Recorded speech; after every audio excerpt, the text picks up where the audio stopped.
We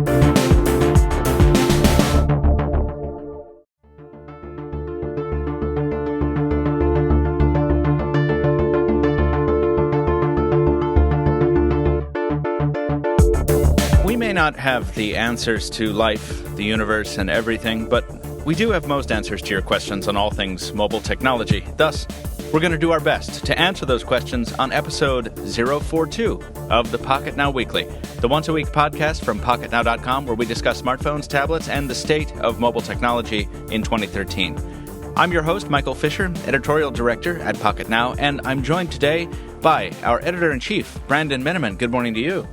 Hello, Governor. Whoa, that piqued my levels. That was nice. Good morning, Brandon. Wow, I needed that jump start. Thank you. And senior editor Taylor Martin, once again, sir. Welcome back. Sup? Yes. Gentlemen, we have a lot to get into. Brandon has a hard stop because we are all busy men. I'm going to look at the outline very quickly, and I think the very first thing that we have on the rundown are some announcements, so let's get those out of the way. My first note for myself in the announcements is we have so much Galaxy S4 coverage. If you haven't looked at Pocketnow in the past couple of days, we just are continuing to basically flood the feed with coverage on Samsung's latest smartphone, which makes a lot of sense because it's the most important phone they're probably going to release this year. That's arguable, but yeah, well, maybe, right.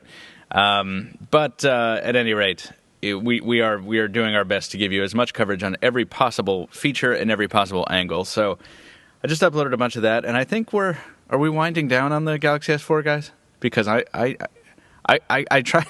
Brandon, was it yesterday that I sent you an email and I was like, "Who's getting this phone next?" Because I'm tired of seeing it. Yeah, and I can't believe you actually said that. We're winding down. We're winding down before we wind up. I think Tony is going to be receiving the octa-core version. Yes. From Michael, and he's got some other stuff planned. Tony has other coverage planned? He does. Good. That is good news. We are. I've still got other stuff to do, and I want to make it clear that my fatigue at the mere sight of the Galaxy S4 does not affect how accurately I can report on it. Sure, it doesn't.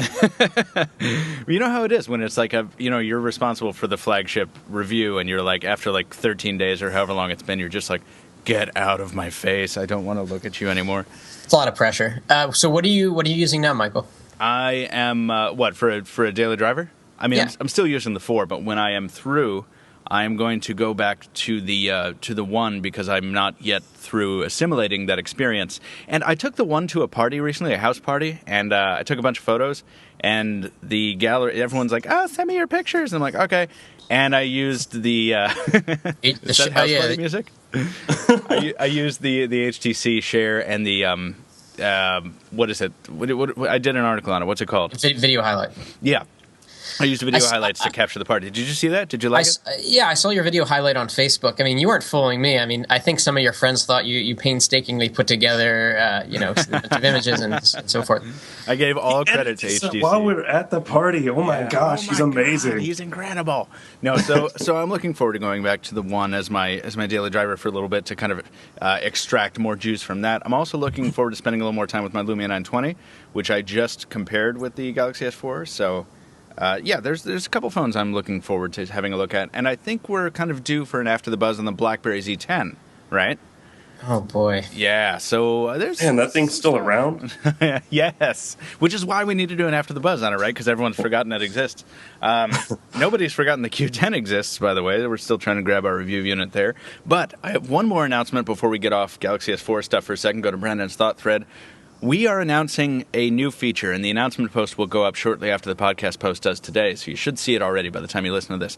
We're announcing a new series, and this was an idea of mine that came to me in the shower, and all good ideas come to me in the shower, and I don't know why that is, but it is the truth. I was thinking, why isn't there a way for us to get readers closer to the review experience? Because, we're always reviewing these devices, and we do our best to make videos that let you know how it feels to hold the device, and et cetera, to write thousand word reviews that describe every aspect of the device. But don't you just want to sit there and ask us questions sometimes? I feel like when I used to read phone reviews before I was in the industry, I used to just like shout at the screen. I was like, yeah, but what about this? You know? So I don't think I'm alone in that. So we did a little dry run of this on last week's episode of the Pocketnow Live. And this is going to be called the Pocketnow U Review. It is a Hangout-based show. Readers will be invited to submit their questions ahead of time. We're going to vet them a little bit, screen them, so we get an idea of the format of the show. I will be hosting it or co-hosting it, depending on who has the hot review device of the month.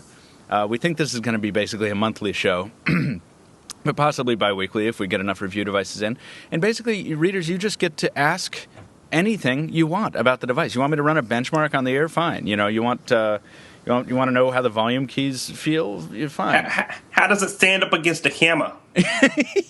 yeah, pretty much anything. Almost anything about the device. Like, I'm not going to drop it into, like, you know, a bucket of yogurt or anything like that. Does it float? Yeah, exactly.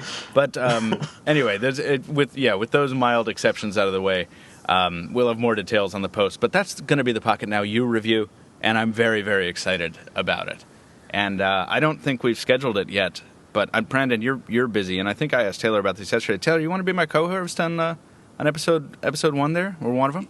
Yeah, I responded to you over my PF Chang's last night. Good. Oh, yes. Yes. It was delicious, by the way. Yes. And Brandon, go ahead. Oh, I was just going to say the word that and stop. Oh, good. That's- Oh, well, then welcome to being on a podcast with Taylor Martin. Yes. There were a lot of comments last week about how I cut everyone off and that we were hostile again. Oh, were there hostile comments again? Yeah, apparently. Oh, good. Well, no, that we were hostile towards one another because we can't have a civil debate. Right. Taylor and I don't like each other. Yeah, we hate each Yeah. So, without further ado, the announcements are out of the way. Brandon Miniman, it's been a while since we've had a thought thread from you, sir. Kick it off for us. Let's see what 42 can get started to be. I can't believe we're at 42 podcasts. I know. That is a lot of talking. A lot of what rhymes with talking? Squawking. A lot of talking and a lot of squawking. So I want to talk about. I hope you guys have seen this, and if you haven't seen this, you need to open your web browser and look at it. The HTC M4 was leaked in full glory this morning. Yes. I have not seen that. I am loading it right now. Oh. Check it out on the source of the story is Phone Arena, and they've got a kind of a higher resolution shot of this. And what the M4 is, it's a smaller HTC One, and it literally is a miniaturized HTC One. But the cool thing about this phone is that this is the phone we've been talking about, or at least I've been fantasizing about for a long time. It's that 4.3-inch smaller form factor with a 720p display, so you're not going to see pixels, and it doesn't look like it's going to be underpowered, like I believe the HTC first to be kind of underpowered with only 1 gigabyte of RAM and with a Qualcomm Snapdragon 400. I think this thing's probably going to have a 600, and it's going to have 2 gigs of RAM. The problem. Well, first of all, are you guys looking at it? Yeah, I'm taking a look at it right now, and yeah. It looks like a tiny one. It's a One Mini. Yeah, it looks like a one. It appears the flash seems to interrupt the line between the lens and the top line polycarbonate on the back, so there's no G-string. But like aside from that, it looks identical on the back. Good eye, Fisher. No G-string. Thank you. The eye gravity. I would miss the G-string. I'm not gonna lie. Really? Yeah. Several people have actually said, like, look at that phone. Oh, look at that line. But oh, that's nice. Oh, that's nice. So I'm sorry, Brandon. Continue with your thoughts on this. Sorry, I thought Cleveland Brown was here for a second. We have frequent guest Cleveland Brown on the podcast. Yeah, he's. I keep him in my office sometimes.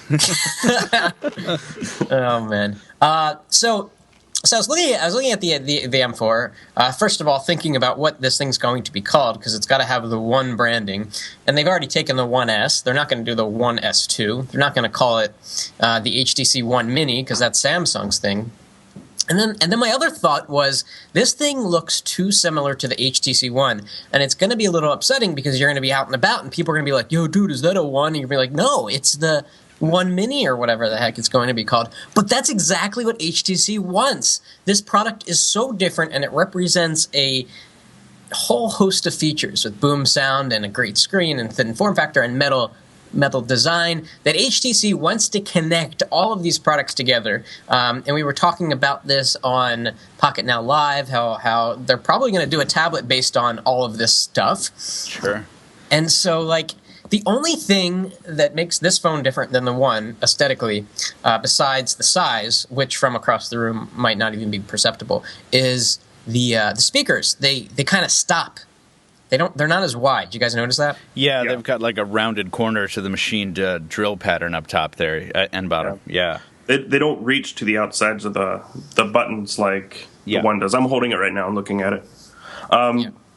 So I do think they could go with like a fraction or a decimal, the HTC 0.875 or something. The HTC 1/2. Yes. That's what they should call it. or just half one or something. HTC half one. That's interesting. Yeah. There's also another difference. I do not see in this render that I'm looking at from Phone Arena, I do not see too much of a chamfered edge on the edges here. It is possible they've done away with that. It's tough to tell from this angle. Yeah. On the 1/2. I don't know. The one thing that I really actually don't like about the one is the trim around the outsides, and I think it's just because it's the white model. It's kind of turned brownish. And What? Yeah, it was brown when I took it out of the box. Are you pooping on your phone now? How's it turned brown? No, it's like an off-white now. It was like that when I pulled it out of the box. Hold on, what trim? What trim? What are you talking about? Oh, the around plastic. The plastic around the edges. It's like discolored. That's interesting. What are you comparing it to? Like the eggshell white or like? Well, I mean, I guess I could because my desk is eggshell white. But it's noticeably brown. Well, I the one that you have, Taylor, is the one that I started off with, and it's been to hell and back. And yeah, I know. That phone has suffered some abuse, man. You did a live unboxing on the podcast, and you saw the dent, and you were like, "What's wrong with this guy?" Wasn't that last week? Yes. Yeah. The live unboxing on the. Yeah. I wish I was there so I could explain why there was a dent in the back of the one, which I can't even do today because I don't think I did it. I think Taylor did it. Yeah, I don't know. I remember hearing him unbox it right on the air and being like, "Oh my God, there's a dent in the Brandon. What did you do to this thing?" So, Tony ruined it for me. Oh, I can't remember what it was. We were on I think it was Pocketnow Live, and he's like, "I'm going to spoil this for you, Taylor. The one you're getting has a big dent in the back." Oh yeah, and I confided in Tony. I showed him over closed circuit video the dent, and I was hoping he wouldn't reveal it. But anyway. So yeah, the M4. I don't want to lose the M4 for too long here. I think this is Brandon. I think you're right. I mean, this is a very cool way of preserving, a visual identity at a mid-tier price point. I think the question becomes though, is it going to do anything? Is it going to do the desired? Is it going to achieve the desired result? Because HTC is really good at releasing mid-range phones that look really awesome, like that 8S, which I think looks amazing. With its dual-tone finish. And, mid-range phones from other manufacturers are often pretty cool, even compared to the high-end ones. So, like, what are we thinking? This is going to, is this finally going to break that trend of, oh, it looks awesome, and then nobody cares? I really think that they're doing so on one hand, they could be releasing, like you said, Michael, a product that is, it looks really nice. It looks like the high-end version, but for various reasons, it's actually a lower-end mid-range phone, and it's made for people that are on a budget and emerging markets. Mm-hmm. But I really feel like this product is going to be as good as the HTC One, but smaller. It's not going to be a mid-range phone just because it has a smaller screen. HTC is still putting out the Desire for emerging markets, and I think that they're going to go with the one branding for the premium and the Desire for everything else. And I think we're going to see some Desires come out that are, $99 or $59, $49 phones. But I don't think this is it. I really don't think it is. Yeah, it doesn't look like they can really market it as a mid-range phone, and that's kind of the I guess, I don't know what you would call it, the mindset that we need to get out of. Yeah. That anything lower than 4.7 inches is mid-range, and it's not. I wrote an article last week, I think, that no Android phone below a certain range or certain size is considered high end, and then the iPhone is only 4 inches. So you've got this gap where, like, people with mid-sized to smaller hands, hate to put it in that term, but people with smaller hands really don't get any love from Android, and people with bigger hands don't get love from Apple. So it's kind of this gray area that nobody really wants to touch anymore. No man's land in there. So, yeah. But what does that mean? Like, I totally agree that suddenly a lower size screen phone becomes mid-range. But what really, to me, says mid-range is when they compromise on the internals. So, and this little guy, I think, is going to have 2 gigs of RAM. I guess it comes down to the processor. It doesn't really need a quad-core Snapdragon 600 because the screen resolution is at 1920 by 1080. I mean, it could get by with a 400. But we haven't seen Blink Feed, and we haven't seen like the new version of Sense running on a dual core. Yeah, so I'm very concerned about that because we know HTC does not have a great reputation for making lightweight skins that run really fluidly. They just don't. Honestly, it might be fine with the Snapdragon 400, and I know you said that made the HTC First kind of mid-range, Brandon, but I mean, I used the First, and seriously, it was like a half second, not even a half second behind the Nexus 4 in everything we did with it, everything. Yeah. It's not... And we're going to talk about the First in a little bit, too, because I want to hear more about that, because I had a little experience a little retail experience to myself. Oh, you get? I tried to do that this weekend, but the store was closed. I wanted to fondle an HTC First, but you fondled one, huh? I did. Hey. I did. breaking, I guess. What's up? Optimus G Pro, AT&T. What? Oh, is this? Oh, it's May 1st. Oh, it's the morning of, isn't it? Yeah. So the LG is having an event right stat now in New York City, I think, and we could not attend. We are busy with a bunch of other stuff, but we are sad about that. I don't know. What do we feel about that? I am. I've already reviewed it. Yeah, I know. That's the thing. Like we had so much time with the Optimus G that was the South Korean version, right? Yeah, we had so much time with that unit that we decided not to make the trip for this event. So it's sad. We were invited by LG. There's nothing wrong between us. We just didn't go. So it's happening at this very moment, huh?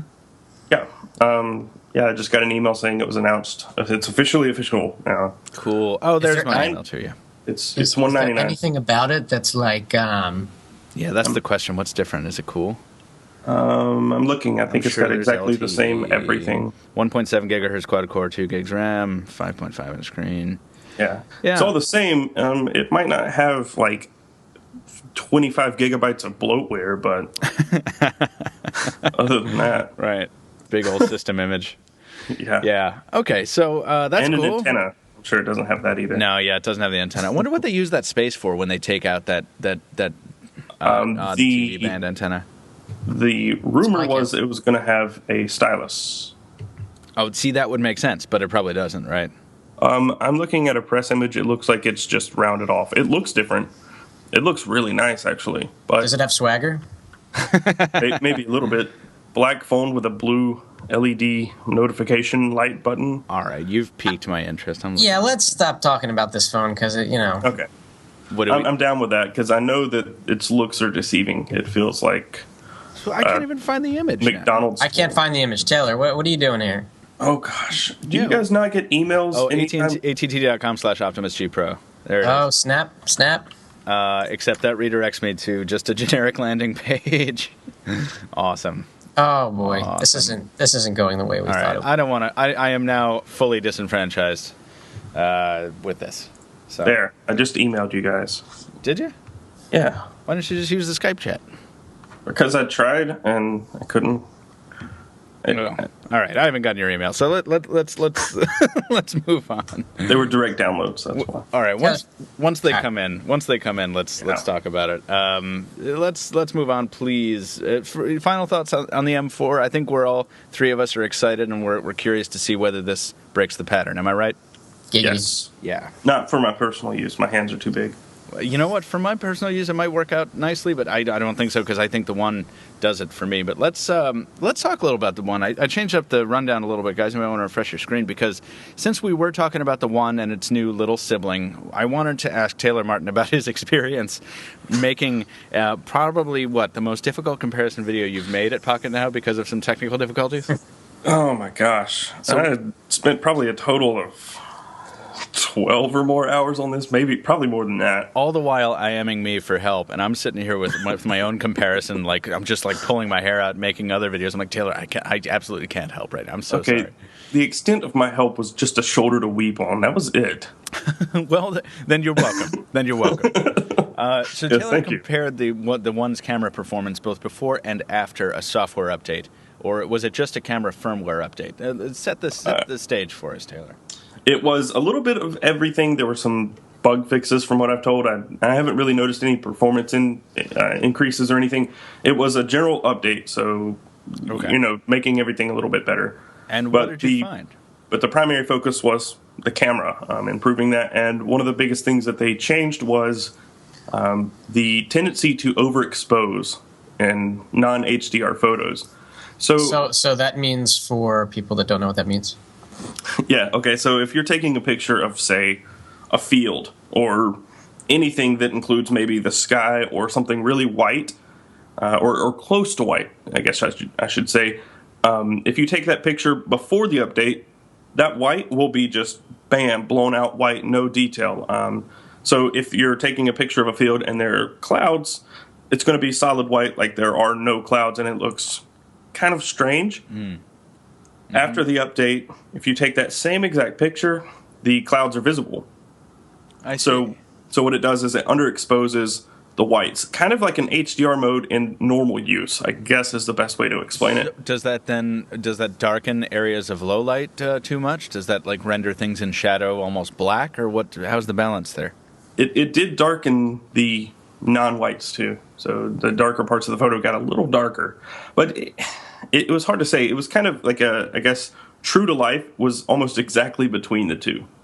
So it's kind of so they swung a little too far on the scales of photography. Maybe a little bit. Okay, yeah. But so which one would you prefer? Would you prefer photos to be generally overexposed or underexposed? Taylor, I'm asking you, but Brandon, you can answer too. I like the update. It works because I can touch up photos and Snapseed. If you've got that detail, if you blow it out to begin with, you don't have the detail. So if you don't blow it out, then you can at least adjust a little bit. So you have a little more to work with. Yeah. I agree. Speaking of software updates, wouldn't it be cool if one day companies could push hardware updates to your phone? What you mean, like ship you a new processor in the mail? I was just gonna say, like you wake up and there's a FedEx guy outside. It's like, hey, Mr. Fisher, I got your RAM. No. Some other like, if there's some problem on the motherboard, they can.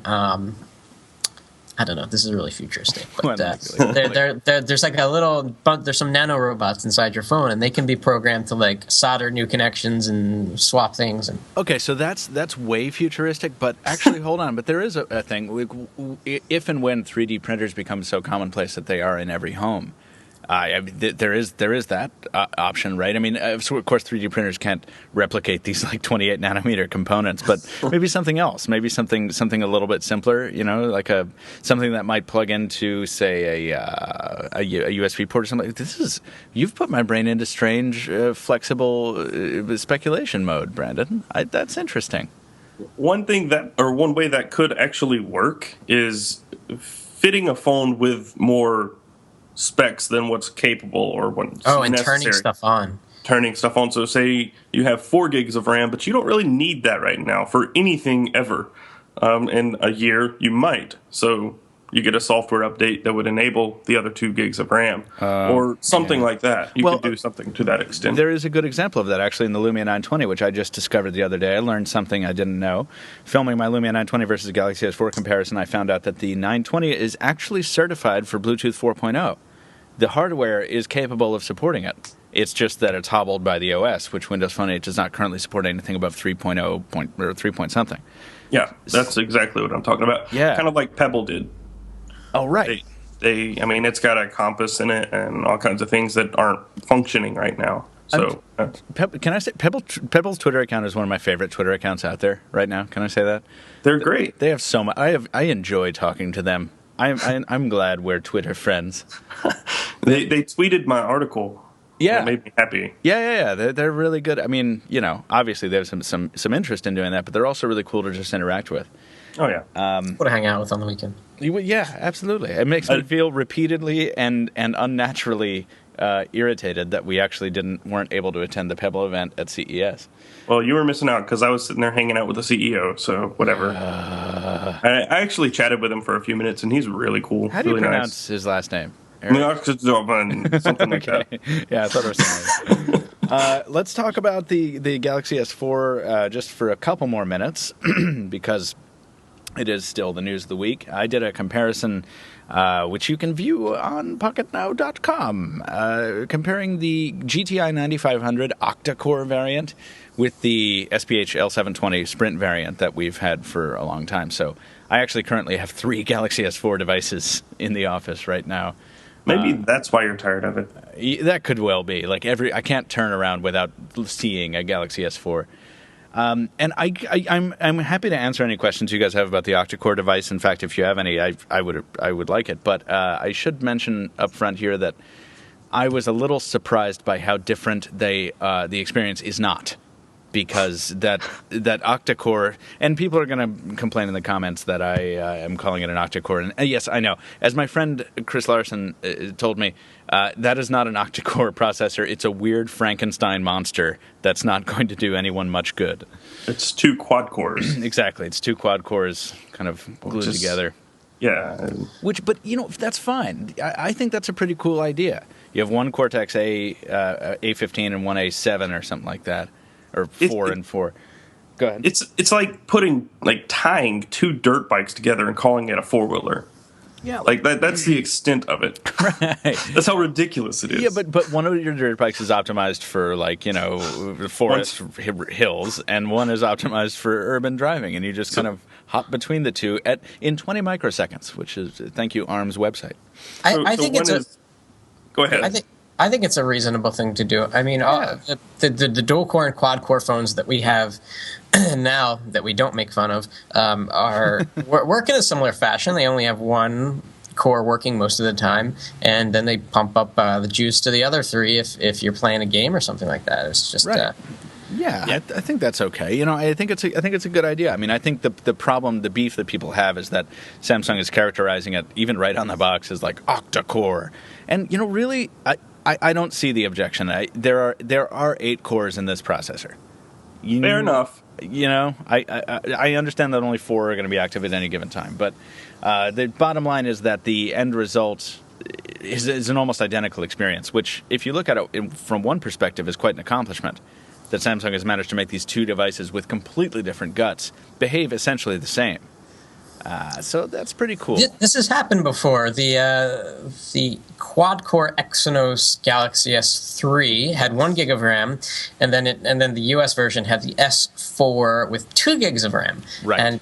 And I was very curious because I used the S3 for a while with the quad-core. It was real fast, and the performance was pretty much the same on both. And then you look back at the previous generation, the Galaxy S2, which I believe had the dual-core Exynos, and the US version had what did they have? The Epic. It wasn't the Hummingbird, was it? Or was that the year before? No, what the US version would have had. That was before I was paying attention to Samsung's Galaxy line. So back in the day, there was more of a difference, but now there just isn't. No, there was. A good example, Brennan, is the HTC One X Global and the One X for AT&T. Which, what was that? Tegra and Snapdragon, respectively, and the Snapdragon just destroyed it in performance. I mean, the Tegra is the crappiest chip known to man. Right. Yeah, but riddle me this: why do you need 4 cores? Why do you need 4 cores for the non-extensive stuff? You know who asked a question like that? Is a man named Adam Dowd. He was talking about Windows phones. Visit Pocketnow.com to read about that.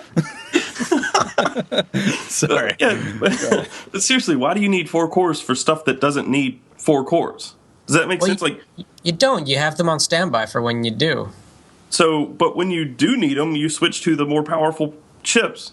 So, why? Well, my question is the idea is that a quad-core processor uses less power when it's not being utilized, I guess. I don't know. I'm not an expert on processors, but it just doesn't make sense to me why you would need a quad-core doing your light work and I see switch what you to mean. a quad-core when you need more heavy, like... Right. Well, and I will very quickly get out of my depth here if we talk about this for much longer, so I completely understand that. But I will say this, that whatever the formula is, whatever the recipe is, and you can... I dropped the source link into this article so you can read about it at ARM. It's actually kind of fascinating. It's working very well. The phone runs just as well as the Snapdragon 600 powered device. The lack of LTE on the 9500 is a bit of a shame. And it beats the American device in terms of battery life by a little bit, it looks like. But, it's a solid device. It's definitely not... that annoying fanboy situation arises where if you're really invested in Samsung and you see people complaining about the American version, which kind of got reviewed first, you do that thing where you're like, oh, just wait for the Octa, man. Oh, the Octa's going to solve everything. It's like the people did with the Surface RT and the Surface Pro and et cetera. And it really, I mean, I don't think it's as big a deal as everyone has kind of made it out to be in their minds, this octa-core beast. And then there's Go ahead. There's this whole question about, I think I've been asking it for like 5 years now, like, why are phones getting more and more cores? And there's obvious answers like, well, it's faster, that's good, and power savings is there because you can do some cool stuff with the cores. But, like, going into the future, I don't know much about writing Android apps. I guess you can write Android apps to take advantage of multiple cores. I don't know if that's even possible. It might all happen at the kernel level, and the apps kind of sit on top of that, and it's kind of dictated by the kernel. But like 3 years from now, three years... Well, I'm sorry. I just want to start a sitcom based on like an old retired military like colonel. Just called "Dictated by the Colonel." I'm sorry. Wow. It's too early for me to not laugh at that. I'm sorry. Please continue. Nice. And I'm wondering if in 3 years from now we're going to be in a situation where app developers are needing that much power. I mean, we're talking about mobile phones here. What could you possibly do on your mobile phone? And this is, of course, the stupid question to ask in the present that we'll hit ourselves for asking in the future. Right. What can you possibly do besides gaming on your phone? Have like a 3D interface that spins and turns and like... What you mean? What can you possibly ask your phone to do? Why would you ask your phone to have this much processing ability? Yeah, outside of gaming. Right. Outside of gaming. At what point can we actually take advantage of this stuff? That's actually along the lines of what I was going to say is it's actually that from another perspective.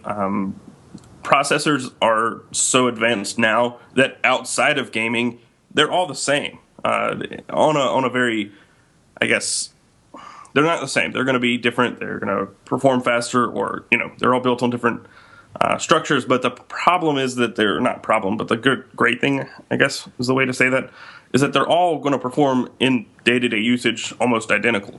You're not going to notice a difference, but whether you're using an octa-core processor, dual-core, quad-core, you're not going to notice that difference until you open up a game and start playing, or something like Brandon's asking.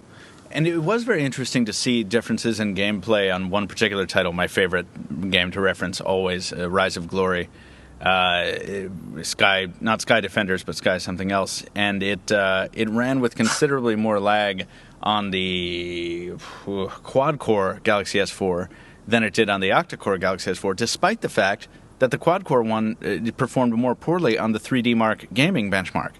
So this is when we get into that weird territory of like complete unpredictability, unless you are, frankly, a much bigger geek than myself. And I don't say that in a derogatory sense. It's just this gets to that gray area that I'm still trying to understand. I don't know. Chips are amazing. I'm blown away that Sky Gamblers is on Android. I didn't know that. Oh my gosh. Oh, Sky Gamblers, thank you. Yes, it is. Yes, but it runs poorly on the HTC One and the American Galaxy S4. FYI. That's unfortunate. It is. It's very unfortunate. I think it might be the 1080p thing, but I'm not sure. What were you going to say, Brandon? I was going to say bibbity bibbity bop. I was going to say, but the advantage, it seems that there's a clear advantage in battery life. If only 5% in your test, over the course of a day, that might be 10 or 15%, wouldn't you say?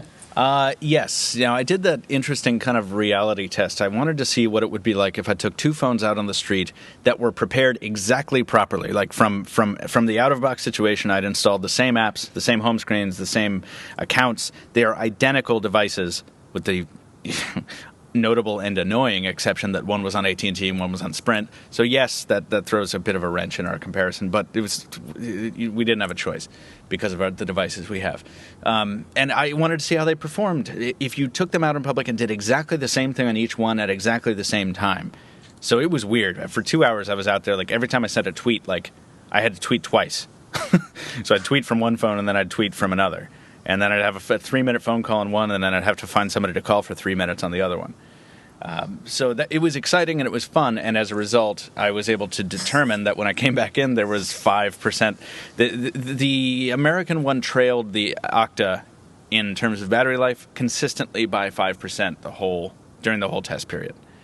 So I'm not sure if that gulf would have widened. Right now I'm running a video test on the Octa version, or I already did. Those results are already up. The American version video loop test is going to be posted today on that same post. So click that link. Galaxy S4 Octa versus Quad. Lots of cool numbers in there. Lots of geeky talk. It's a good time. Can we move on, gents? You have good time. Good. You have good time. I wanted to do a little rundown triage here because we're a little bit behind, as always. But just a PSA, the Galaxy S4 doesn't work with old tactiles. Sad face for all 5 of you who use No tactiles. one uses tactiles. NFC is dead, and that's the end of it. NFC is not dead, but nobody uses tactiles. You're right. Have you guys used... I have like 30 tactiles in my drawer, and I've not used one. I have many of them, too. I have them stuck around my house, and I don't use them anymore. I was outside weeding, and a helicopter flew overhead and dropped 5,000 tactiles on my head. So I have so many of them; they're just everywhere. I hate it when that happens. That's that Pennsylvania National Guard thing, right? Yes. Go ahead. Yes. No, do you guys use NFC ever? Yeah. Yes. Well, Michael, you use it for your boombox situation, right? Yes, and I use it for whenever I'm in the same city as Tony and we want to trade pictures on our Galaxy Notes. They like to bump phones occasionally. We do like to bump phones. We like to. What about you, Taylor? I use it to transfer pictures between devices. That's for smart. example, if I'm comparing the displays in a comparison, I'll bump the phones and send a picture over so I have the same picture on both phones.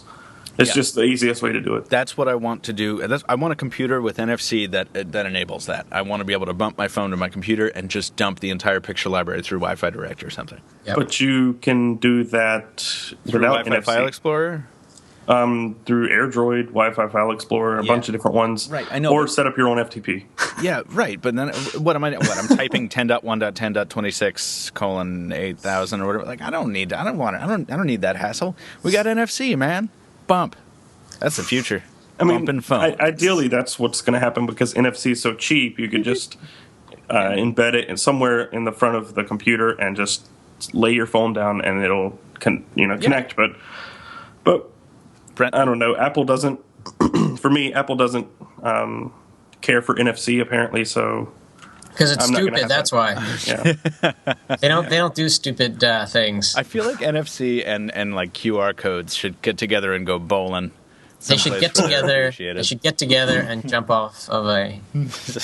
I was at the Miracle of Science bar the other night, and I was walking away from the place, and we saw a QR code on a bus stop, and like this mutual friend of my girlfriend's and mine just started hating all over QR codes. Like she was like, "These are so stupid. We have to work with these, and they're awful." Anyway, QR codes and NFC. LOL. My stepdad was at Best Buy the other day looking at a in-car stereo. Yeah. And he scanned the QR code for it, looking for information, and it really didn't have any information on it. He said maybe a few things, but mainly it had reviews. And he said out of all the reviews it posted, every single one of them said this product sucks, don't buy it. Wow. Nice backfire. Well, hey, sounds like it was very helpful, actually. It actually sounds like it was helpful to him. Yeah, not to the store, certainly. That's cool. Yeah. Wow, is that the one QR code success story we've had on the podcast? There are no others. Awesome. There are no others out there. Speaking of kind of weird, half-hearted maybe success stories or failure stories, love this headline. Taylor Martin asks, has anyone actually bought an HTC first? We started talking about this device earlier in the show, and I had the opportunity to get some hands-on time at my local AT&T store the other day, because I went in there looking for the BlackBerry Q10. They did not have the Q10 because I didn't pay attention to when that thing's going to be released.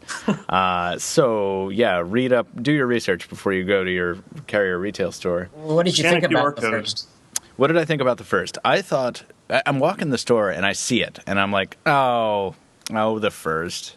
Okay, I'm going to go see what the HTC and Facebook are limping to the barn with or whatever. Did you say this out loud, like at the entrance of the store? Yeah, somewhere in between my second, rebuffment of the sales team and my first one. It's like, no, man, I'm just looking around, thank you. Yeah, jeez. Yeah. You have to put up your shield so they bounce off. Yeah, right. And to their credit, they're not very aggressive. But anyway, so I look at the HTC first, and I'm like, okay, whatever. The first thing I noticed was that kind of the backlit home button, the circular home button, is kind of cool. And the second thing I noticed is I pick up the thing, and I picked up the almost blue one. Like, it's not quite white. It's got a little tinge of blue in it. It's like a weird eggshell. I can't remember what the color is. Yeah, it's something weird and dumb, right? Like ozone, like high altitude frost, or I have to look it up now. Mint whatever. But I pick it up, and I'm like, wow, this is soft. It's rounded. It's a great size. It still doesn't look very good. I got to tell you, I think that's a very ugly phone. I think it looks like a budget iPhone 3G, or excuse me, a budget iPhone 2007. Pale blue. Pale blue. Oh, pale blue. Wow, somebody actually named something that makes sense. So continue. But it felt great in the hand. Mm-hmm. Those rounded corners and the soft back, and it wasn't soft touch, but it was just a softer plastic than I'm used to, and it reminded me, frankly, of my, I'm going to say it, of my Pre-3 or some of the other devices in the Pre-family, where it's like, wow, this was designed to be comfortable to use for an extended period of time, and boy, it played nicely with the software on the screen, too. I thought it was a very cool feeling product in the hand. How did the thinness feel to you? I think that I perceived it to be a bit thicker than maybe it is, but I didn't mind, is the point. Well, yeah, you don't mind thick phones with your... I don't mind thick phones if they feel good in the hand. I really don't, because go ahead. Did you jump into the stock Android and say, wow, this is weird? I hopped into the settings menu and I saw the Holo theme, and I was like, okay, yeah, I don't need to... Basically, because I haven't been able to run Facebook Home on any of my devices because I've been too busy, I actually was just happy to play around in the stupid demo version of Facebook Home. What'd you think? It's pretty. I agree that it's frustrating that not all my friends take amazing high-def pictures. Yeah. I think that's a very good, solid objection. But as that changes going forward, as we move away from crappy cameras and into decent cameras, I think it stands a pretty good chance of looking good. The question is anybody going to buy them? And I still don't think anybody is. What I don't understand is that the screens, the pictures people take are pretty high res. I mean, they're uploading pictures of their iPhone 5 are taking and so forth. But Facebook Home does something to make them pixelated. It's really weird. That and the person manning the camera has to know how to take a decent picture before a picture is going to look nice. Yeah, good point. Fortunately, phones are very forgiving, and you don't have to be a professional to get a good shot. I don't know. Did you see the pictures of some of the things that my friend shared that I included in the review? Like, one apparently sent a picture of her dented car to Facebook, and you can't tell what it is. It's literally a black image with a few white scrapes. You can see there's scratches, and then the rest looks like she sneezed on it. Like, I mean, that's... Now, is that because of the software, or is that because of her awful picture? That's because of her awful camera and her awful picture. Okay. Yeah. What do you think, Taylor? You've had the most hands-on time with this device, and I know it's a little too small for you to use in your daily life, but I know, and I also know I've asked you this on a previous show, but now having handled the device, it's important to me. Do you think anybody's going to buy this thing? No. All right. I mean, I would like this to because it's a better phone than a lot of people make it out to be. I enjoyed it. If it were a tad larger, if it were the size of the One, I might use it because it's a stock Android device, and that's something that I really like. You want to hear some of the comments on your piece? I'm afraid to look. Someone should buy one. It would be a collector's item in a few decades. I bought the HTC first. Said no one ever. Hey. I bought one and immediately removed the Facebook launcher. Now I call it my HTC Second. Oh, you jerk. It works great as a wedge to angle my iPhone up 45 degrees, making it easier to read. That's you, sir, got me good. Yo. Was that Glenn Quagmire? No, but I do have Seth MacFarlane voice without meaning to. What, Brandon? So here's the thing. We started off friends. It was cool. Then it was no, not again. Oh, God. I'm sorry. No. I was gonna say the HTC first. I like it, but then I think, I wish it had metal construction. I wish it had boom sound. I wish it had HTC Sense 5. And where am I going with this? You wish it was the One. You wish it was the M4. M4. I just described the M4. So I had a spring in my step this morning, more than usual, I guess. And yeah, that's that. I mean, it has. I think it's gonna have the same internals, just more RAM, and the HTC first is the M7, but a little chunkier. Interesting. I still like the first.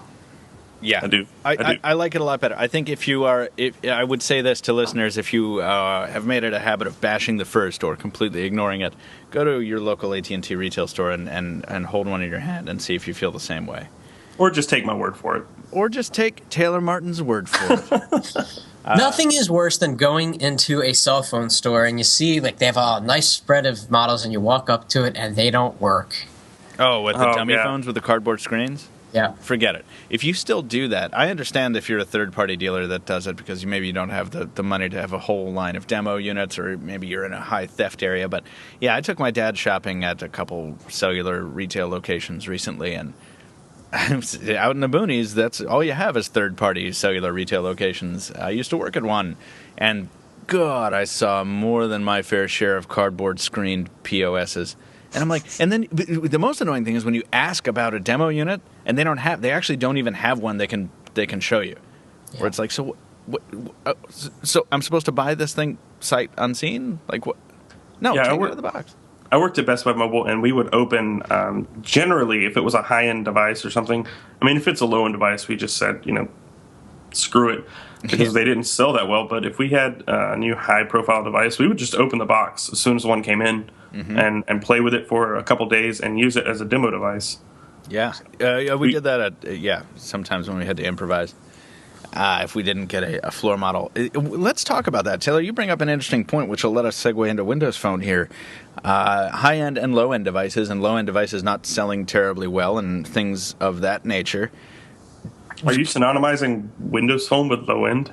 I am not. Mid-range? I am not. I'm talking about a specific Windows Phone that blew us away and that earned itself a headline with an all-caps yell word in it from Stephen Shank, which I loved. That headline being the Nokia Lumia 521 on T-Mobile is going to be crazy cheap. And I cannot agree more with Stephen's choice of phrasing here. I saw this. This was in an email thread I think Adam Lane shared with us before this story went up.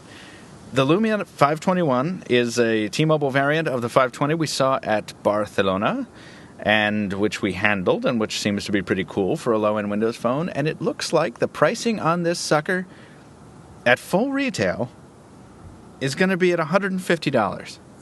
I wish I wish a phone with more clout would have this price point, because right now we've got this this boundary where phones can be as expensive as $800. That's not going to change. Companies love that. And then the cheapest unsubsidized phone that I've ever heard of is, of course, trivia. Anyone? Oh, the Moto phone? The Moto. The Moto phone F1 or whatever it was? I was going to say the Nexus 4. Oh, smartphone. I'm sorry. Oh, outside of this thing? Yeah. Okay. Yeah. Oh, yeah, the Nexus 4. Yeah. Yeah. So you know, or the pre-2 on Verizon. Sorry. Go ahead. It's true. They're fire sale. Go ahead. Michael, I'm going to be talking to you when I'm 80 years old. We're going to be in the middle of a conversation, and you're going to be like, you know, that was a great experience. Oh, just like the pre-3.0 T-Mobile back in the day. You're like, what? What did you just say? You're like, oh, no, nothing. It's just these phones just suck. These phones, they don't know how to make a pebble. Stacy.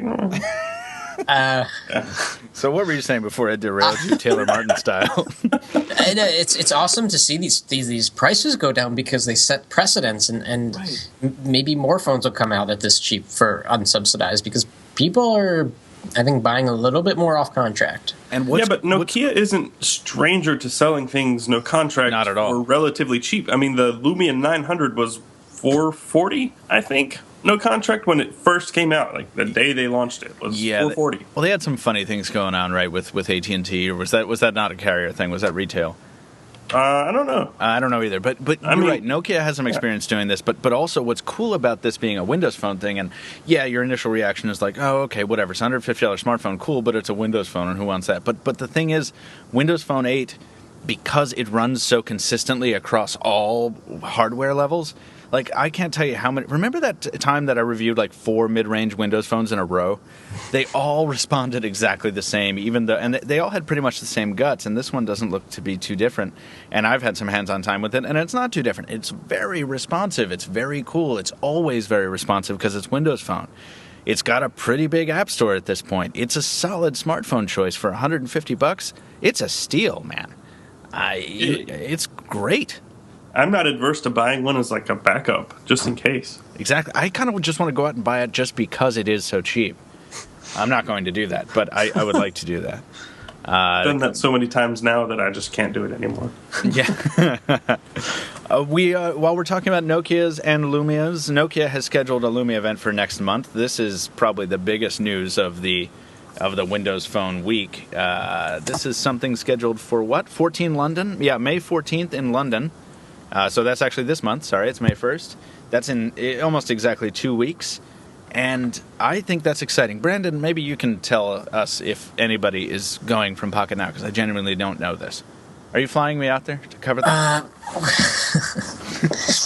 I guess we'll have to talk about that. Yeah, maybe we should.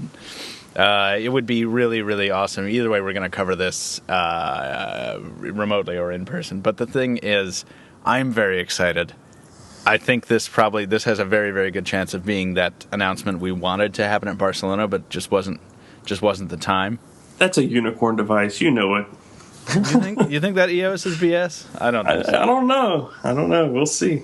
I don't think so. It's not vaporware. Vaporware is not the term because that's something that never actually showed up. What's the intermediate between actual product and vaporware? Unicorn. Yeah, but no, it's like with a ware suffix. Anyway, unicorn ware. Yeah, maybe we can have maybe we can do one of those Pocketnow Live special editions again, where we all sit around and cover the event remotely and hang out with readers and do that thing. When was the last time we did that? What was that for? Galaxy S4. Nice. Galaxy S4. Yes, that is a good team. We had laughs while you were watching little Tommy tap dance his toes off. Oh my god! Can we not talk about that event ever again? I will always bring that up, just for you. Thanks. Microsoft wants your help making a better Facebook app.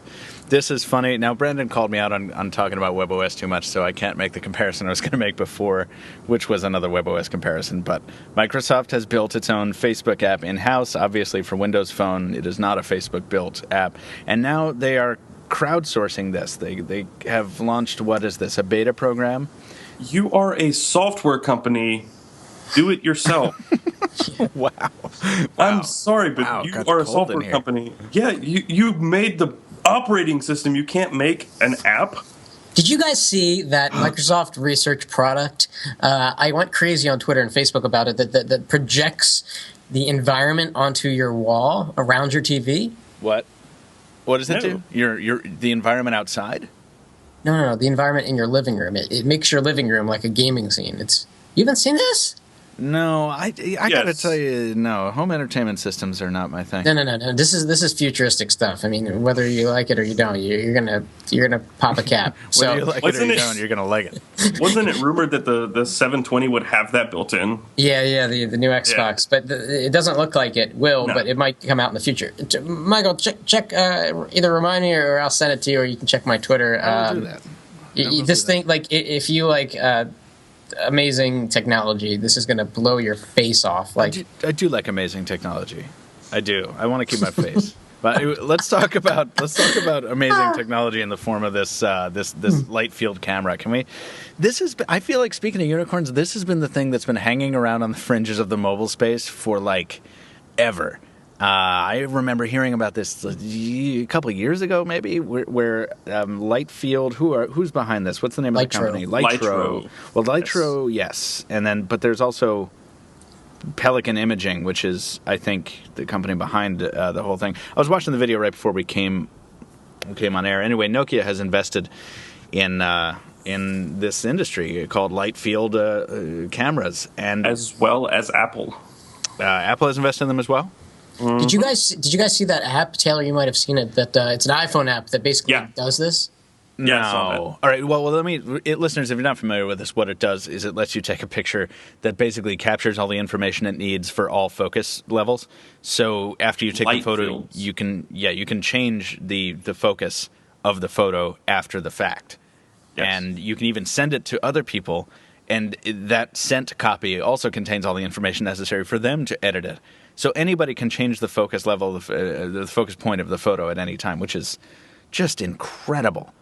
It is, and it isn't. Like, the thing, I don't know what Litro is doing, but what this app does is something that's very obvious. It takes multiple pictures. It probably picks 5 focal points, 1 in the center, 2 up top, 2 up bottom, and it works relatively well. And all you need is a little bit of software.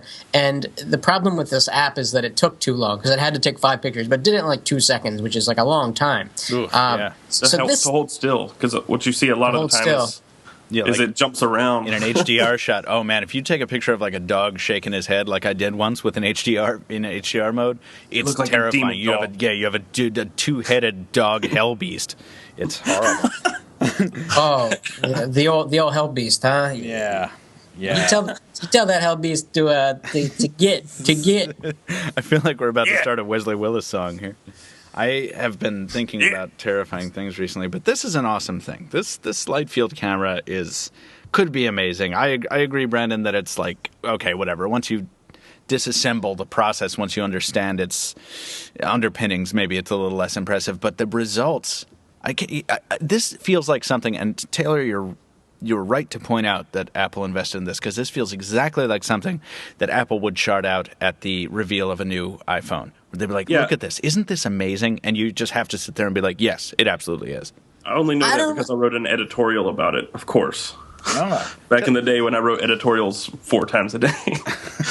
I don't think that enough people care about this that Apple would build it into a product anytime soon. Most people want to take a good picture. People like me and you and the other guy. I might have.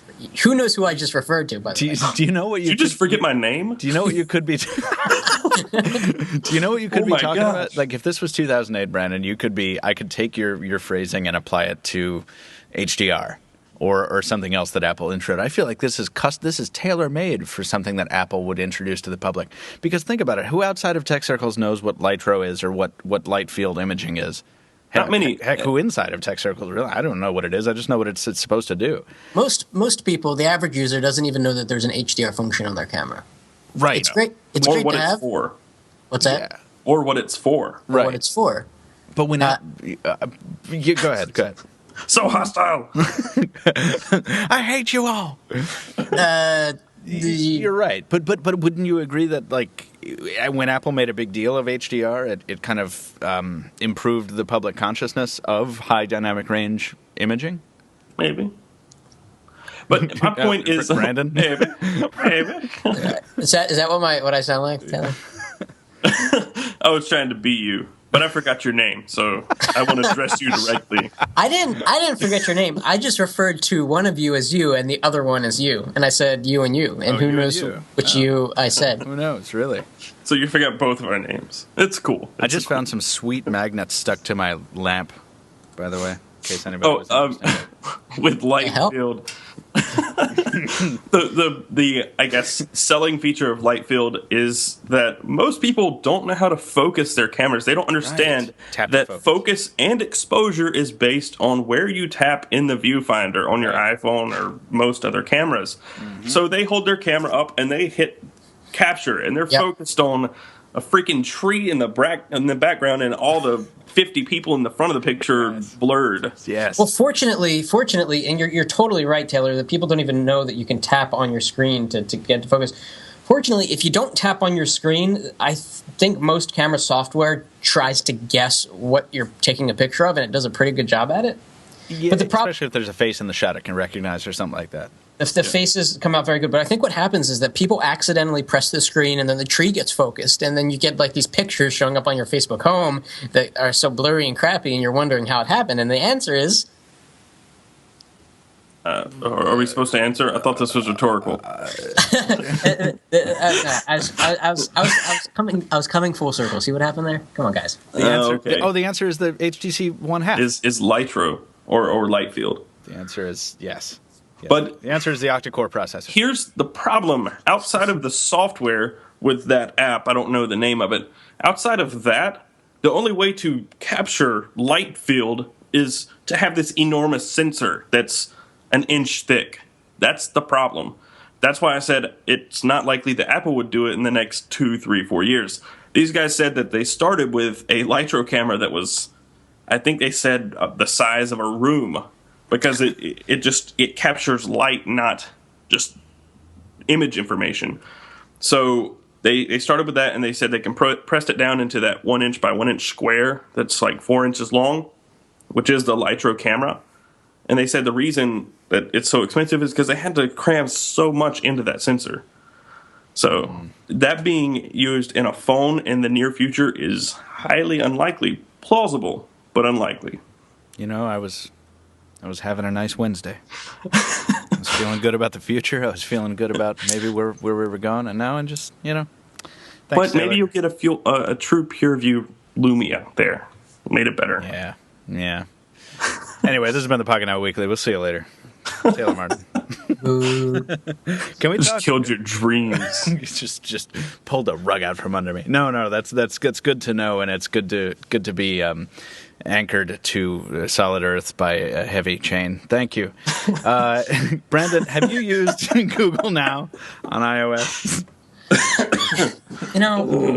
I haven't. Darn. Out of laziness, but I had a thought. If you look at how Google Now looks on the iPad, it looks like you're on your desktop. You go to google.com and you see cards. And what I think is going to happen, and I think I read about this a couple of places, maybe that's where I got the idea. I think in the very, very near future, we're going to have Google Now on google.com on your desktop, laptop, whatever. And it's going to be freaking awesome because it's going to finally come full circle now that it's on iOS and it's been on Android. And it's so well integrated into our emails. We got Google reading our emails and all this stuff. It's going to be pretty cool. I agree. And I really want to see that future realized as well, even though it does push the boundaries of creepy. Once you actually start using Google Now, if you're able to use it in a way that you can let it make itself useful to your life, it's an amazing product. And It's going to be cool to see the next version of that. I think we've said before on the podcast, this is very, very much the future of Google. Here's my problem with Google Now on iOS. Yeah. I use it every single day on Android. All the time. I use it just innately. It happens because it's there. It's integrated with the hardware, and it's automatic. It pops up in my notification shade. It does all sorts of things for me. I have it set up to push to my Pebble when I have important things. So when you go over to the iPad, I have it on my iPad Mini. It's not automatic at all. Doesn't it have a notification service that pushes notifications? I don't know. I haven't really used it as much as I probably could have. I wonder if it does. Would that make it better for you? I've not checked my notifications on my iPad Mini. I don't use Notification Center, by the way. Well, I have not checked it in 20 days, and I have no Google Now notifications, but I have several cards. So I don't know. That would make it a little better, maybe, but the problem is it's not integrated with the hardware. That's what I think makes Google Now so great, is I don't have to search around for it. I hit a hardware key, and I'm there. You can't do that on the iPad. That's the big drawback for me. Unless you root, I haven't looked into it, but I'm sure there's some sort of cool thing going on with the root world, or not the root. What do you call it? Jailbreak. Yeah, I'm sure there's a jailbreak. Get root. Actually, you can swap Siri for pretty much anything, so I'm sure it's out there. I was just going to say it would be a nice Siri replacement, even though I really like Siri. What? Are you serious? What? That I really like Siri? Sorry, I'm being annoying today. I said, are you serious? Get it? That one's for free, guys. No charge. You win. I love it. I am jailbroken. I'm going to look for that. Good. You should look for that. When you do, think about when you will unjailbreak so you can get iOS 7. Because we have some added speculation that is basically the same speculation we've seen all over time and time again.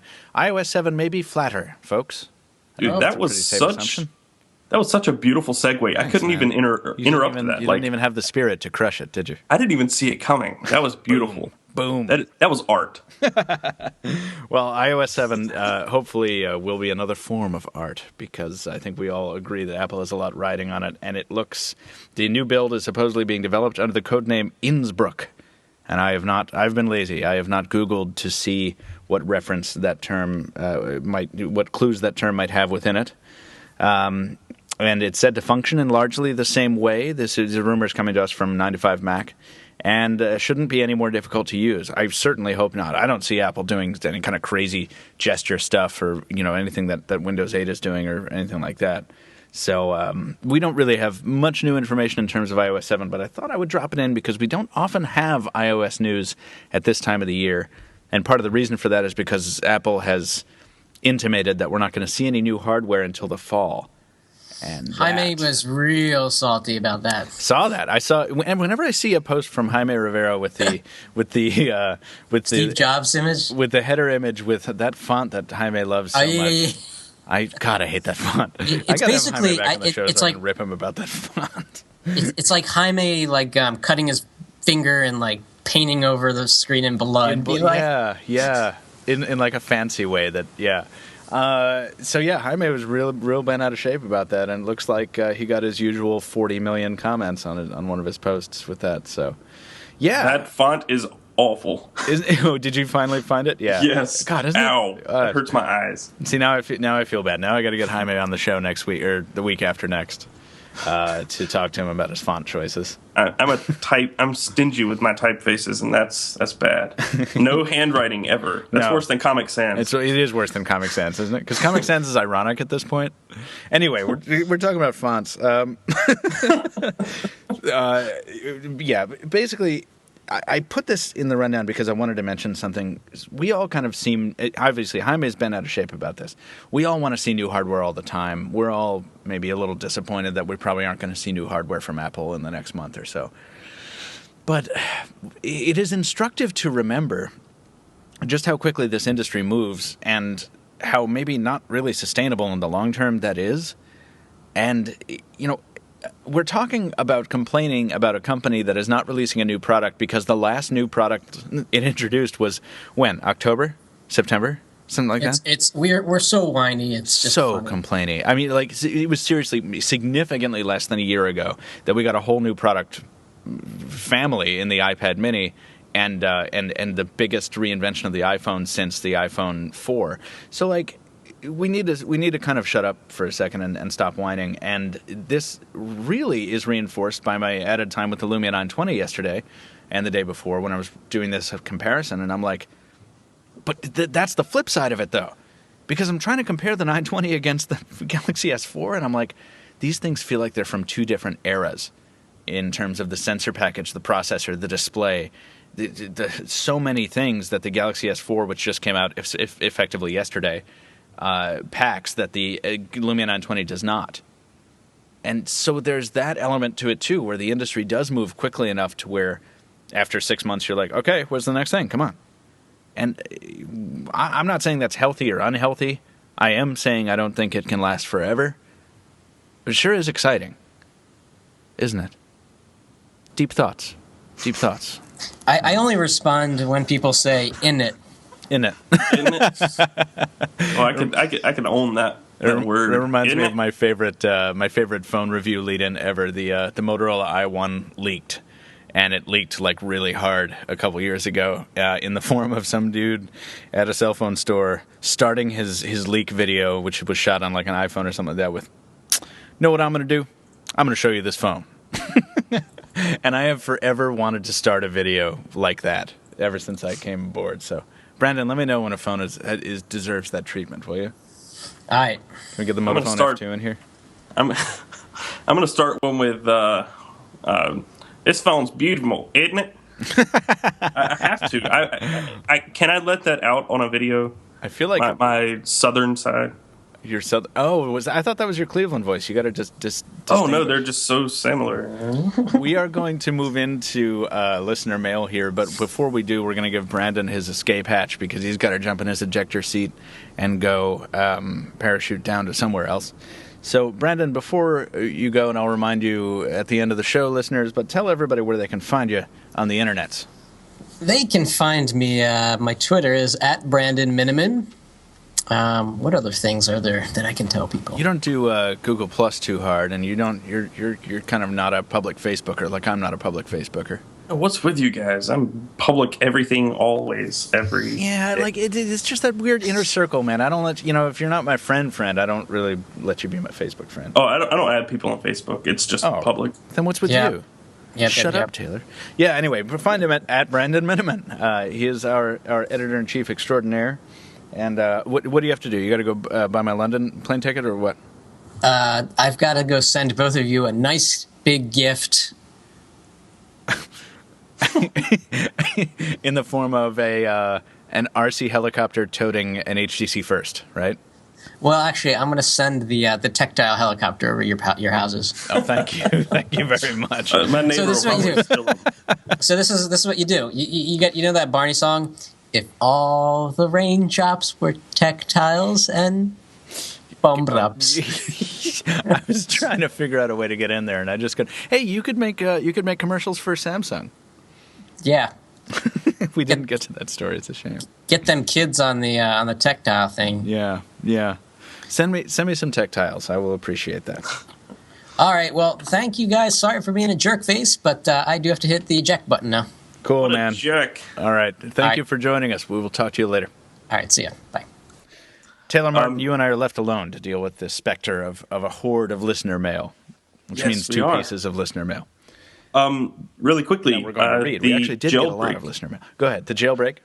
The jailbreak now replaces the double press of the home button with Google Search. Not Google Now. It takes you straight into a Google Search.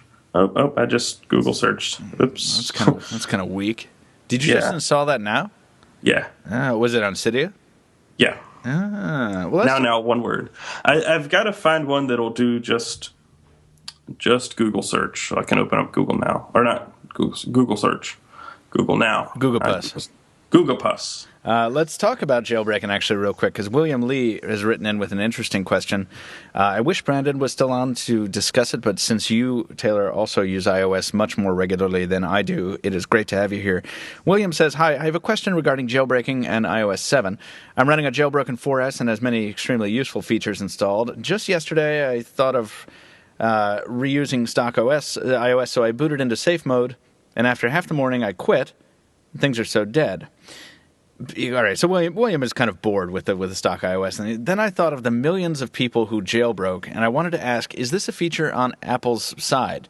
Surely they want a stable OS, but there can always be hidden controls, which are not on by default, while power users can. So basically, William's question is, how can Apple regain the interest of the power user community?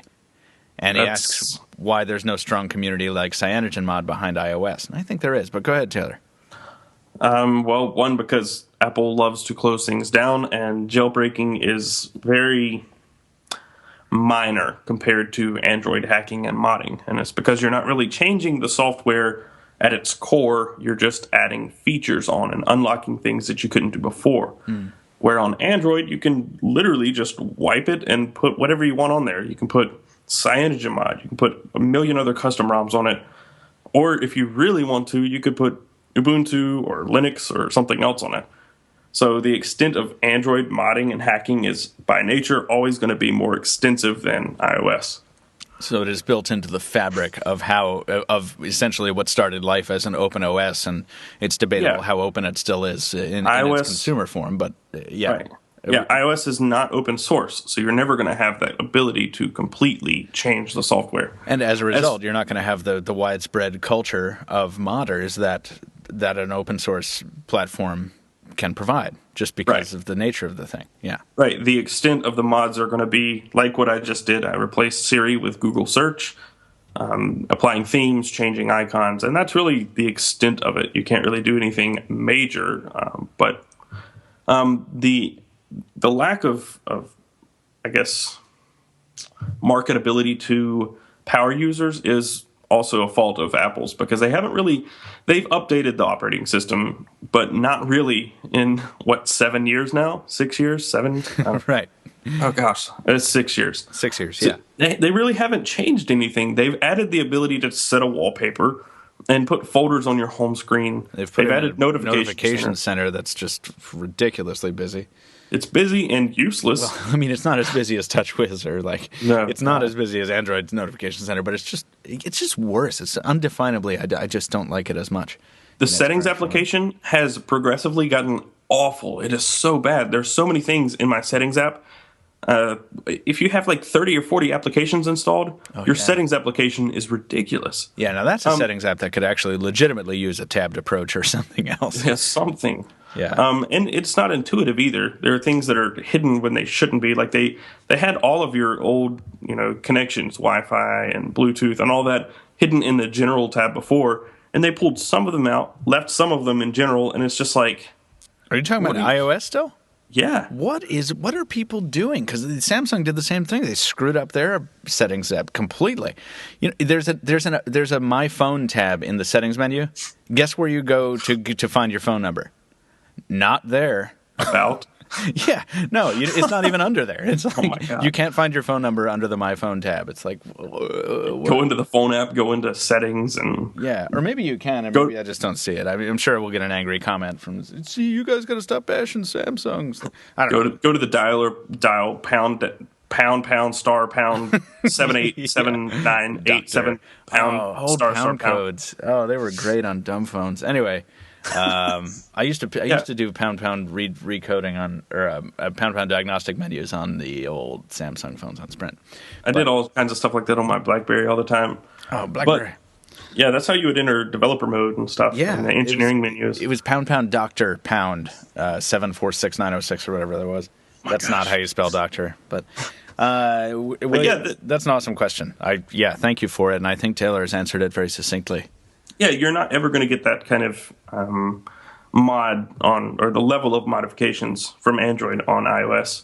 Not unless Apple just up and decides, hey, let's go open source, which is never going to happen. Yeah. But I really think that the functionality we'll see improve.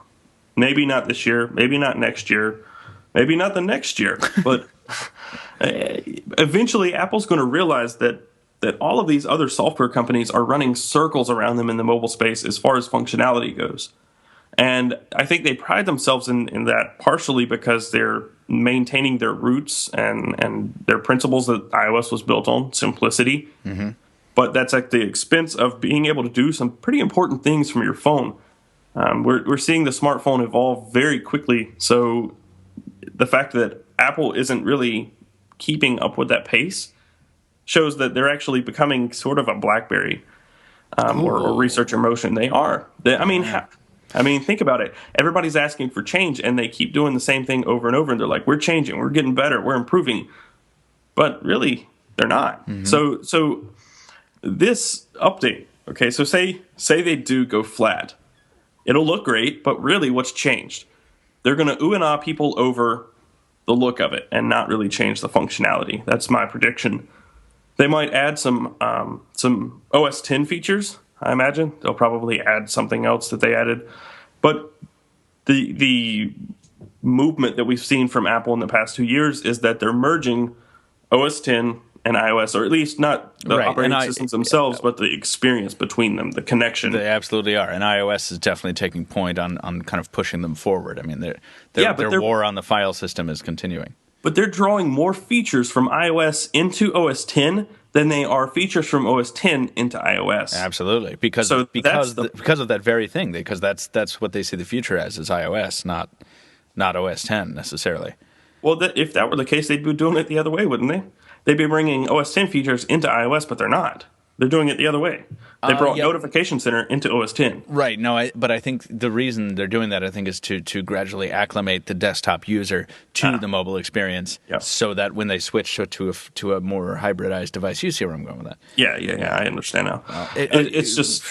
Yeah, we are going to make up for all the kind of lack of Apple talk over the past few months on the podcast when we have something new and fresh to talk about. And I'm frankly excited. I intend to petition Brandon for the chance to have a close look at some of this iOS hardware, because I've never reviewed an iOS device for Pocketnow, and I would like to. I'll tell you this. I love the iPad mini. It's one of my favorite devices. The display is absolutely awful. I hate it so much. Yeah. Well, we've talked about it. Yeah. I hate the display so much, but the device itself is so great that I keep using it. See, I love the display on my iPad 3, but every time I'm laying in bed and I drop it on my nose, I have to go to the hospital. Yeah, the display on that is pretty nice.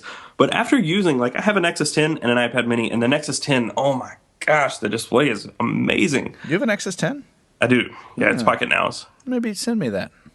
Anyway. Well, I was supposed to do the After the Buzz, but that kind of fell through. Yeah. All right. Let's get to one last piece of listener mail, and then we gotta close out here, because I need more coffee desperately. I've had 2 cups this morning, so I'm extremely jittery right now. I've had one big Dunkin' Donuts bucket of iced coffee, and it feels good, but it's not enough because I stayed up too late watching Mad Men. I got a Keurig for my birthday. Mm-hmm. I've been chugging coffee, trying all the new flavors. Yes. Oh, a Keurig machine. Anyway, we have to get to this last piece of listener mail. I love you. I'm glad that you got a Keurig machine, because it's amazing. I wake up and my coffee is ready, within a minute. It's amazing. Khalid Al-Swoya has written to us again, and it's always nice to hear from our repeat writers in. And I should have said that about William as well. Khalid says, I have a decent point-and-shoot camera, which I got 1.5 years ago for around $250. For your information, it's a Sony DSC-WX7. I'm using this camera today, and it still blows my Galaxy S3 camera out of the water. As expected, absolutely. Dedicated point-and-shoot will do that. Khalid says, I saw the Galaxy camera. I liked it, but it got decent color reproduction and $400 to $500 price point for the Wi-Fi model. Seriously? Is the Galaxy camera making any success that it will pave the way for more Android-powered cameras? Good question. I picked this piece of reader mail because we haven't thought about the Galaxy camera in a while, even though one is sitting right in front of me, and it is in every one of my videos because it's one of my background props. I think we will definitely see more Android cameras. I do not think that it will.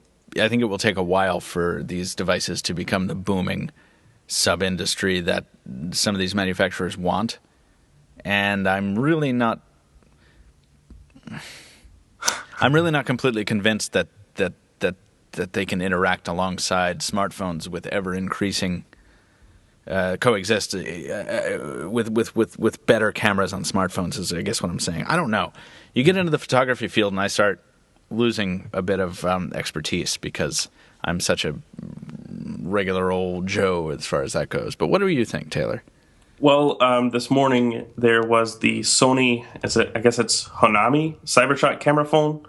It was leaked. What? Yeah, it's got its sensor isn't quite as large as the 808 Pure Views. Geez, it's a big day for leaks, huh? Yeah. So, that was yesterday, I guess. Or PureView 808. I always say that backwards. But, yeah, me too. No, 808 PureView. This is the correct way to say it. Oh. Yeah. I don't know. So you got it right. Confused. Yeah. Okay. But that's backwards. I got it wrong once. So that's why it's weird. Yeah. Oh, yes. So, it's... I don't know.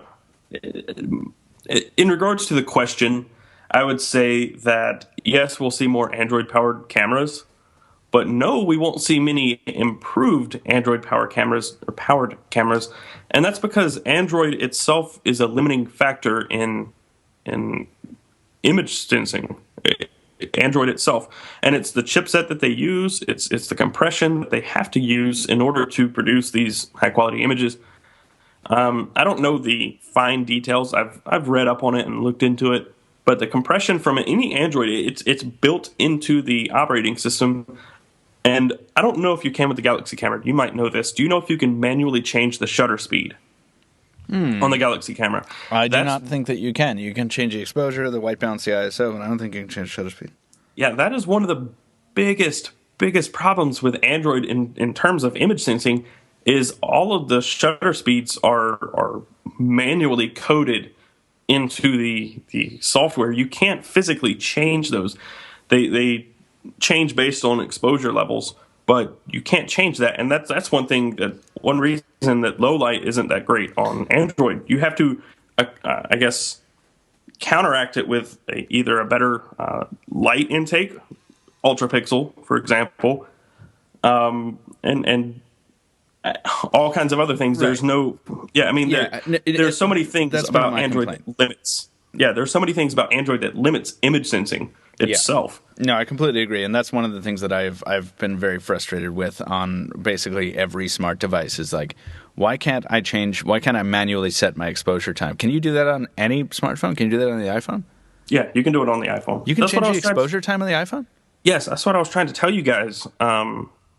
When I said that the iPhone can take pretty good low light images, even pure view, like 920 quality, and it's not the exact same because with the 920 you can just hold it up, take a picture at night, and you don't really have to worry about being super stable. Right. With the iPhone, if you hold the shutter open longer, then you're going to have to prop up on something or use a tripod. Right, because the iPhone doesn't have the optical image stabilization. Right, so it's possible that you can just through one little app. There's an application called Camera FV5 for Android, and it says that you can open the shutter longer, that you can do long exposures. You can do long exposures, and you can keep the shutter open longer. That's quoted. I'm holding up my fingers making quotations right now. That works on an audio podcast. Yeah. Just trying to give you some visualization. You can't, though. You can't. The function is in the app, but you can't actually do it. What it does is it takes a bunch of pictures, right, and tries to take the information from those several pictures. It superimposes all of them and tries to brighten the image artificially. So it's like super HDR. Like super HDR, except for everything is taken at the exact same exposure level. Right. So what happens is you get clearer images, but you don't get brighter images. Right. So if you took a picture in the darkness.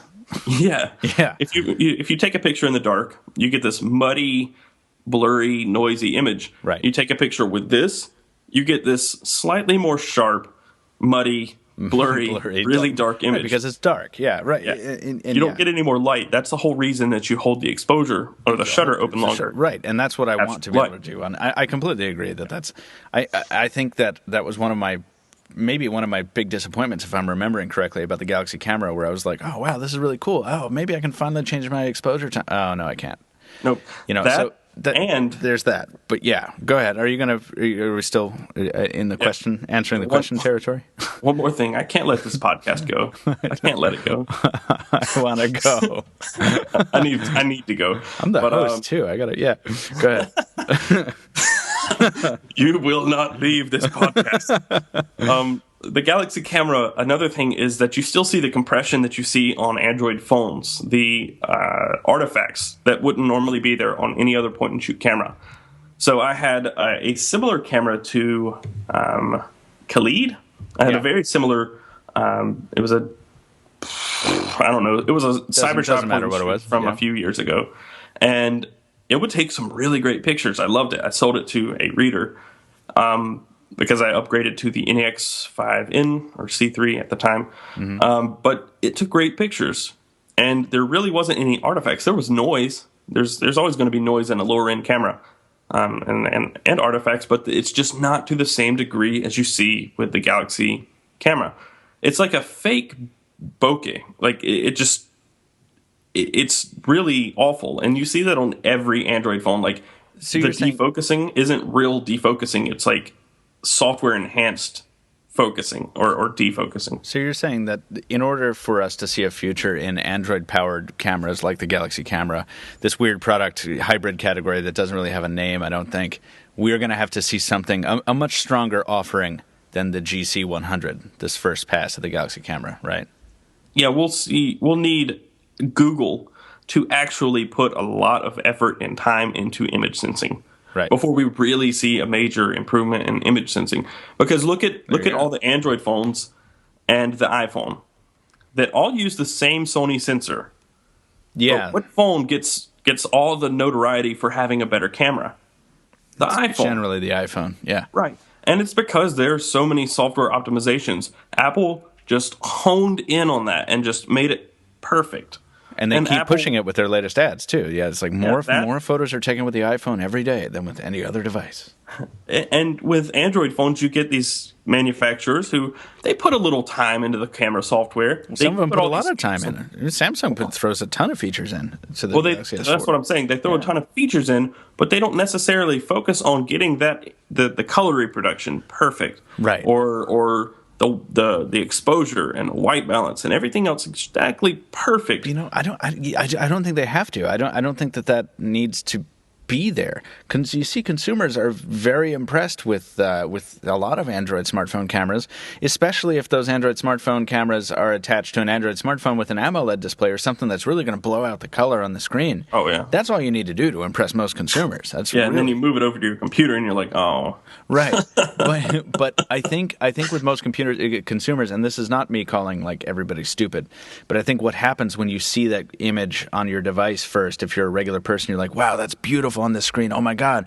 You send it to yourself on your computer, and I feel like most people, maybe there's a mental trick that happens, and they carry that impression of like, this is a beautiful picture over to looking at it on the monitor. And I don't know if most people see the difference. I really don't. Most probably don't. It's not a big difference to the untrained eye. Exactly. So I don't think that manufacturers need to, I don't think there's that pressing need right now to improve camera quality to the degree that, of course, we would like to see. Need? Maybe not.